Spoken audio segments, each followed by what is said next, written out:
Мынау кыз менен атасы чуркап кетти азыр. Мен ошол нерсени көрүп бир нерсени айттым. Курсактуу кош бойлуу аял эрине келип, кош бойлуумун атасы, балалуу болобуз, уулу кызбы? Ошол учурда эри жооп берип, эгерде уул бала боло турган болсо, мен ага көп нерсени үйрөтөм, тарбия берем. Балык кармаганды үйрөтөм, чогуу тоого охотага чыгабыз.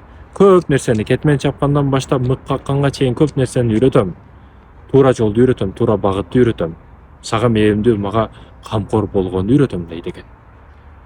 Ал эми кыз болсочу десе, кыз мени көп нерседен кызганат. Көп нерсени үйрөтөт. Бирөө мени капа кылып кете турган болсо, аны жан дүйнөсү менен жек көрөт. Мага көп нерсени үйрөтөт, көп тарбияны берет. Бардык нерсени мага үйрөтөт, кылат деген учурда аялы карап туруп, балаңыз үйрөтпөйбү бул нерселерди дейт экен да. Десе, балама бардык нерсени мен үйрөтүшүмө туура келет. Ал эми кызым өзү табияттан ошондой төрөлөт дейт да. Пайгамбар саллаллаху сүйүнч кабары, ким 3 кызды иман тарбиясына тарбиялап өзүнүн ээсине берсе, турмушка узатса, ал бейишке кире турган сүйүнчүн алыптыр дейт го. Кыздан калбасын, а?